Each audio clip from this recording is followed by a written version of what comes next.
اسی لیے فرمایا گیا کہ قولوا قولا سدیدا۔ ایک مرتبہ ایسے ہی موقع پر حضرت معاذ بن جبل رضی اللہ تعالی عنہ، ان سے ہم پوری طرح متعارف ہو چکے ہیں، ایک بڑی طویل حدیث ان کی ہم پڑھ چکے ہیں، ان کے سامنے یہی بات آئی تو انہوں نے حیرت سے کہا کہ حضور، کیا جو کچھ ہم باتیں کرتے رہتے ہیں اس پر بھی ہمارا مواخذہ ہوگا؟ فرمایا شغلت کا امک ہے معاذ، یہ بڑے پیار بھرے انداز کی بات ہوتی ہے، اے معاذ تمہیں تمہاری ماں روئے، یہ وہاں کا محاورہ تھا جو بہت ہی اپنائیت والی بات ہوگی، اس میں ملامت کا ایک انداز۔ میں تو سمجھتا تھا کہ تم بہت دین کا فہم رکھنے والے ہو۔ اس کے بعد آپ نے فرمایا لوگوں کو جہنم میں منہ کے بل گرانے والی چیز سب سے زیادہ زبان کی کھیتیاں ہیں، حصائد السنتکم، زبان سے جو لفظ نکلتا ہے وہ ایک بیج بن کر آخرت کی سرزمین میں بویا جاتا ہے۔ اب اگر برا ہے تو کانٹے دار پودا اس سے نکلے گا، جھاڑ جھکاڑ، اور یہ تمہیں جا کر پھر کاٹنا ہوگا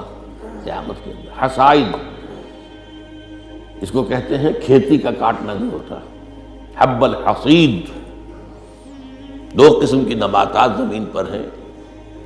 ایک تو وہ جو پودا اور درخت موجود رہتا ہے، پھل آپ اتار لیتے ہیں، اگلے سال پھر پھل آ گیا، پودا وہی کا وہی ہے، اور ایک وہ فصل ہوتی ہے گندم کی ہے، چاول کی ہے، گنے کی، وہ آپ نے کاٹ لی، اس کو کہتے ہیں حصید۔ حصائد السنتکم، تمہارے زبانوں کی بوئی ہوئی جو کھیتیاں ہیں، سب سے بڑھ کر جہنم میں گرانے والی شے وہ ہے۔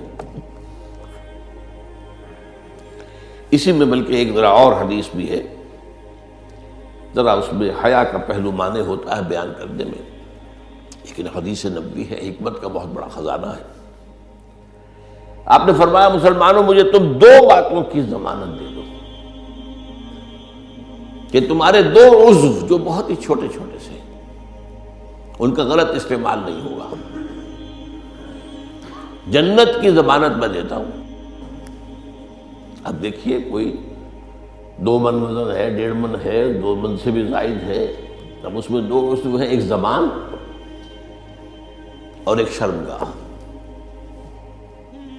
ان دو کی ضمانت مجھے دے دو کہ ان کا غلط استعمال نہیں ہوگا۔ باقی پورا جسم جو ہے، اس کی جو بھی حرکات و سکنات ہیں، ان کی گویا کہ میں ضمانت دیتا ہوں کہ اول تو وہ ٹھیک ہی ہو جائیں گے، وہ غلط کام کریں گے نہیں۔ جیسے کہ ابھی آیت میں ہم نے دیکھا یا ایھا الذین آمنوا اتقوا اللہ وقولوا قولا سدیدا یصلح لکم اعمالکم، یہ کلام جو ہے شرطیہ ہے، اگر تم یہ کرو گے تو اللہ تعالیٰ تمہارے سارے اعمال درست کر دے گا، وَيَغْفِرْ لَكُمْ ذُنُوبَكُمْ، اور کبھی اگر خطا بھی ہو جاتی ہے انسان سے، ظاہر بات ہے الانسان مرکب من النسیان والخطا، تو اللہ معاف کر دے گا۔ یہ فلسفہ ہے دین کا۔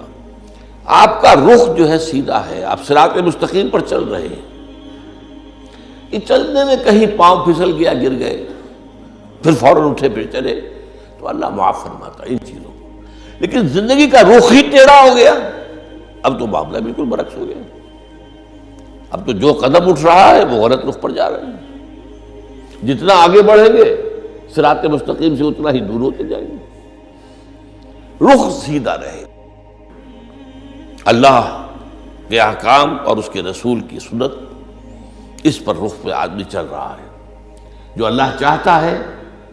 عبادت رب، شہادت علی الناس اور اقامت دین کی جد و جہد، اس میں انسان لگا ہوا۔ اب خطا ہو گئی، غلطی ہو گئی، لغزش ہو گئی، کیونکہ مجھے یاد ہے آج تک اپنا ایک واقعہ میڈیکل کالج کے 5th ایئر کا، تھوڑا دیر ہو گئی تھی، فرسٹ لیکچر ہمارا ہوتا تھا جو سرجری کا، ڈاکٹر امیر الدین، وہ بڑے سخت تھے، 5 منٹ کی مہلت دیا کرتے تھے، اس کے بعد دروازے بند، اس کے بعد آپ آئیں گے تو پھر آپ داخل نہیں ہو سکتے۔ تو میں تیز چل رہا تھا، بارش ہوئی تھی، سائیکل پر تھا، سائیکل پھسلی میں گرا، گرتے ہی بجلی کے مانند اٹھا مجھے آج بھی یاد ہے کہ میں حیران ہوا کہ میں جب اٹھ چکا تھا تو مجھے معلوم ہوا کہ میں گرا تھا۔ یہ ایک کیفیت ہوتی ہے کہ آدمی جو ہے، ایک یہ ہے کہ گرا ہے تو پڑا ہے وہاں پر، تو ایک تو یہ ہے کہ گناہ کے اوپر ڈیرا لگا لیا جائے، ایک یہ ہے کہ گناہ ہو گئے فوراً اٹھے، جس کو سورہ نساء میں کہا گیا ہے ثم یتوبون من قریب، فوری طور پر اگر توبہ کر لے تو اللہ تعالیٰ لازماً انما التوبۃ علی اللہ للذین یعملون السیئات ثم یتوبون من قریب، کوئی گناہ تو ہو گیا، خطا تو ہو گئی، فوراً توبہ کر لے، اللہ تعالیٰ صاف کر دے گا فوراً۔ اللہ نے اپنے ذمے لیا ہے، اپنے اوپر لازم کر لیا ہے۔ تو اس اعتبار سے حضور نے فرمایا کہ یہ دو اعضاء ہیں، ان کی ضمانت مجھے دے دو کہ ان کا استعمال غلط نہیں ہوگا تو جنت کی ضمانت مجھ سے لے لو۔